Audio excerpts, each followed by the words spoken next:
My style is what I would like to think is very unique.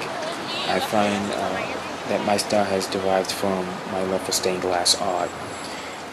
I've always been a fan of stained glass art, and I think that's how I developed my love for shapes and forms to come together and create one picture. For a long time, when I started back painting, I used to paint or try to paint like other people I saw. I used to be inspired by a lot of other artists and really follow their style instead of my own true style. And then I found myself not really loving what I was doing until I just let go and just started doing, you know, whatever came out of me. And that's how I found my style today. Although my style is inspired from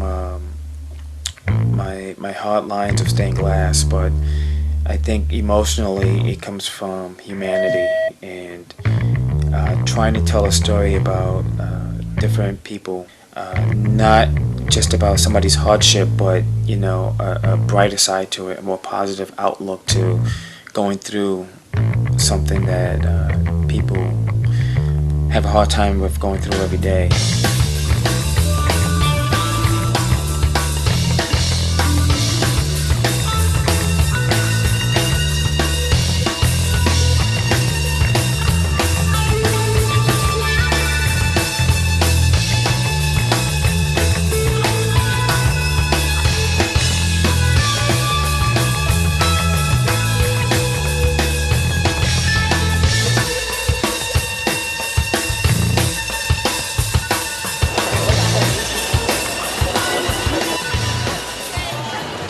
Strolling, I normally walk up and down this block just checking out artwork, and I saw his work and I thought it was really cool and funky, and I decided to introduce myself when I met Yushi. That was it, you know, you see something you like, you just inquire about it, check it out.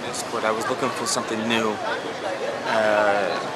for a base for my paintings, for my art, and walking up and down, I wasn't thinking about it, but as soon as I saw it, I said that would be cool to do a collaboration with this guy.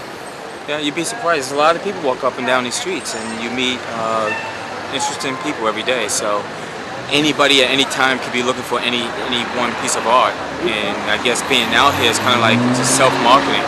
You got two artists put together. You got three pieces of art, or three styles. My style, his style, and then our style. I'm inspired by the micro and macro system that makes up everything in the universe. The same pattern exists from the cells in planet and animals to the layout of the solar system. They portray the connection between the world of macro and the world of micro. I see the same pattern in Craig paintings, but from more personal human level. I'm inspired by the new rhythms and connection that come from the collaboration with our style. The way that Yushi sees it is that my art is really different. It's kind of like a pop icon, like a new pop culture thing in Japan, because one, me being African American, two, there's nothing really seen like that over there. And you know, the third thing is that it would be just totally new. Like it'd be like the first to have it. You know, basically it's nowhere else except for New York.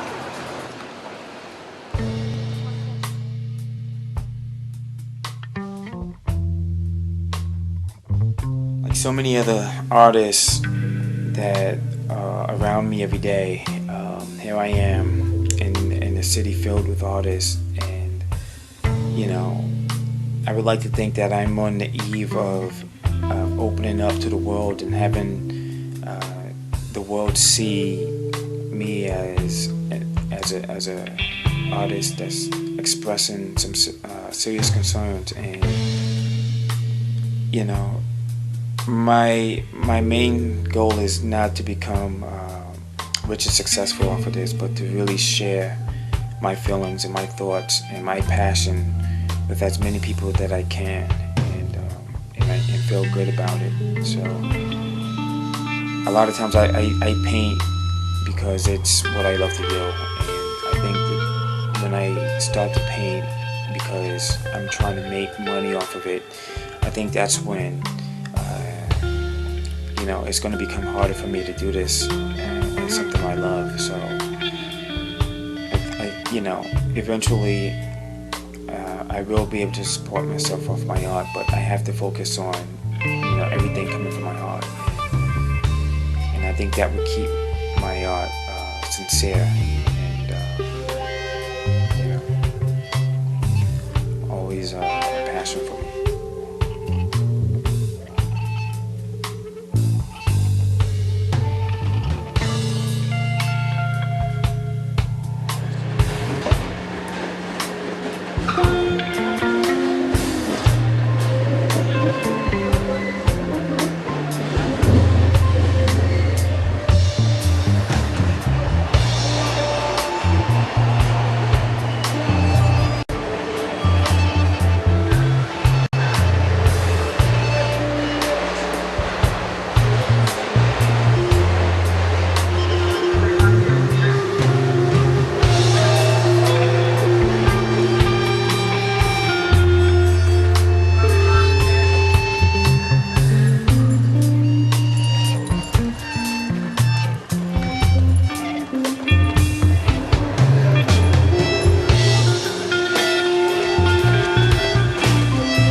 After discovering what I was supposed to paint about and how I was supposed to paint, I'm a lot more comfortable with doing what I do. There's a lot more excitement there, and hopefully I could just share that with the world now, and try to get people to understand how I think, and see art through my heart and through my eyes.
Stepping back, looking at the whole picture, if it makes no sense, like what's happening, then I feel like I should change a color here and there. But it makes no sense where it's something that looks like it's hitting, that's a different story, you know. But if I know like his jacket is up against the sky, and they're both like pretty much the same color, you know, I'll go ahead and change it to a point where you can distinguish what's the jacket, what's the sky. But if it was like a jacket, sky, and a bird, and the bird was like blended into like his jacket, like he was hiding there, you know, I will leave that color. So it would just be one of those things where it's like try to find a symbol or try to find like hidden objects. And that happens a lot in my paintings. Most of the time by accident though. It's kind of like I think it's done. Actually, I know it's done because I know what's in the painting. But it's other people will come and look at it and not see it. Then it's kind of like a couple of days later they'll look at the painting again and they'll see what I've always known was there. But it's kind of funny to see that people don't see it.